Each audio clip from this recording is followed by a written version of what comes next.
Hello, this is TCAT from TCAT's Deep Vinyl Tracks. Doing a response to Rob Walker's vinyl community thread albums that were released on the same day.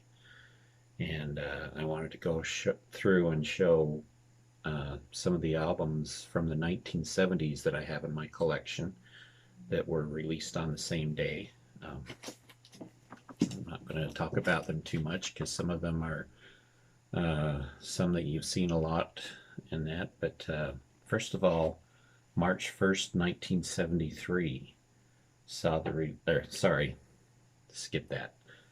January 26th. I'm going to start with January 26th of 1970. And two albums released on that same day. It was Simon and Garfunkel's Bridge Over Troubled Water. Now, as you can see, this particular cover is a little trashed, but the album itself is in really good shape, and it's on the Columbia 2i. So even though the cover is bad, the record itself sounds really good. And on the same day, Chicago 2, the second Chicago album. And then on January 26th, March 1st, 1973, Pink Floyd's Dark Side of the Moon. This is, of course, the remastered version of it, but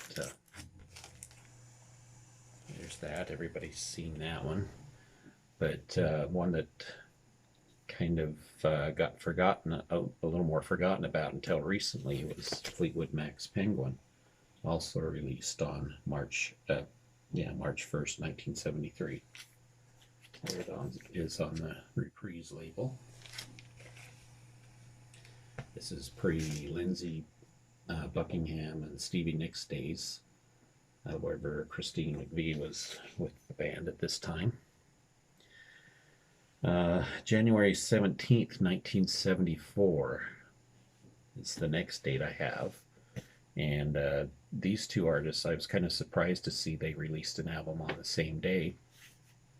One of them was a little unannounced, kind of a surprise for everybody. But first of all, we had Joni Mitchell's Court and Spark, one of her best albums. Great songs on this album.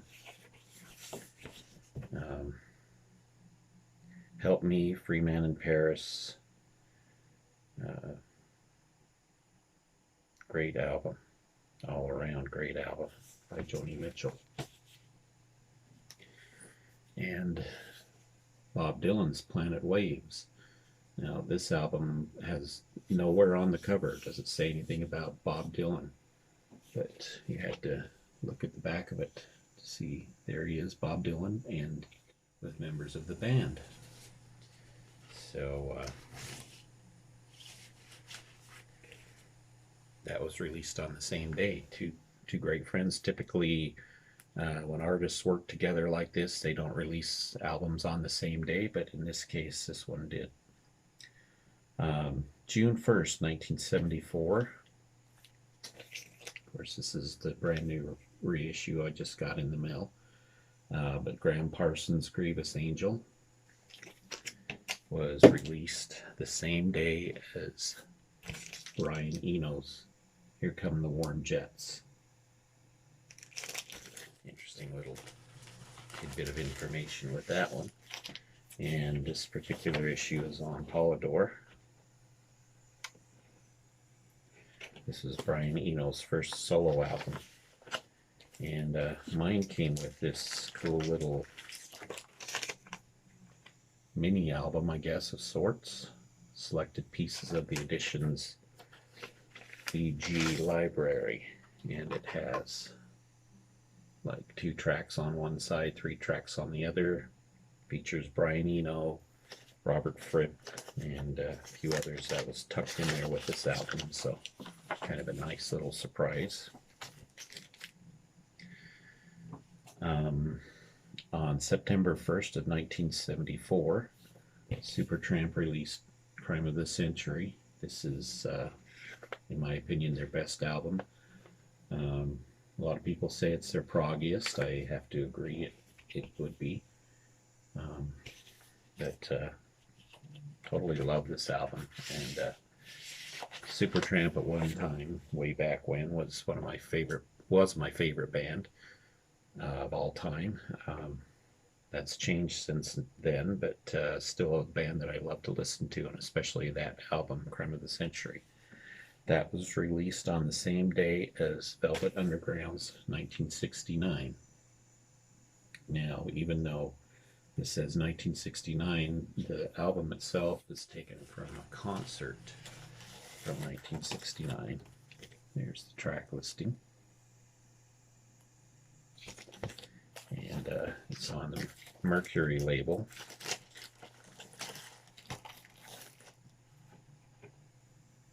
The Black Mercury label.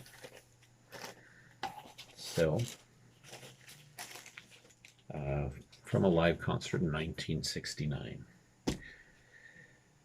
November 8th, 1974, we've seen the release of Queen's Sheer Heart Attack.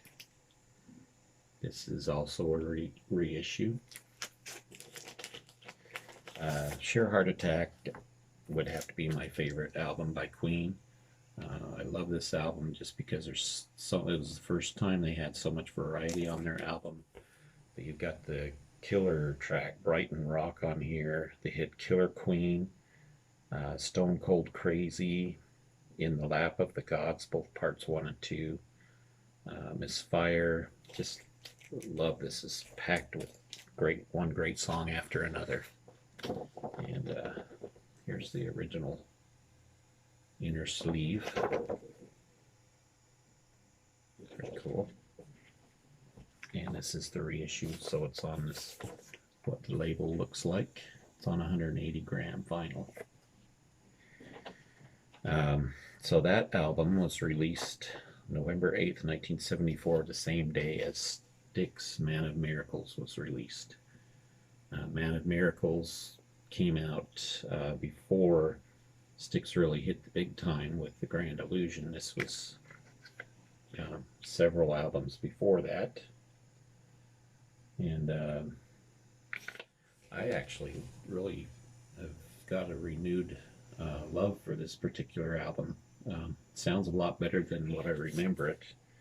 And I'm glad I picked up a copy of it, because it turns out that it's better than what I remember it as being. So, Styx Man of Miracles, and this one's on brown RCA Victor label.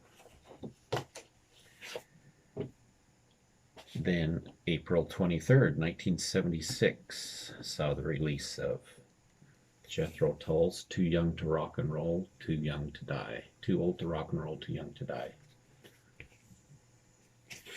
And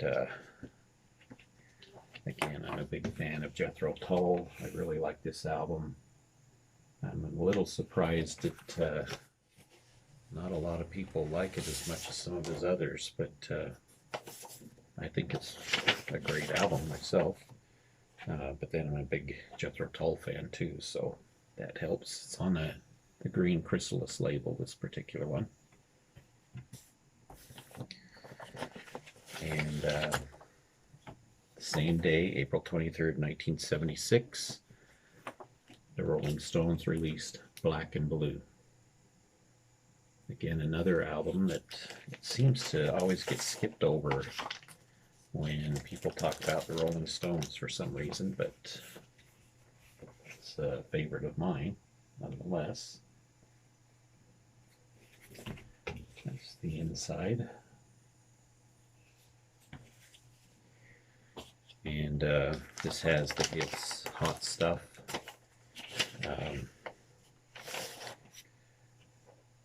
and Crazy, let's see, Fool to Cry. It's the other one. I couldn't remember the name of it, but more of a ballad.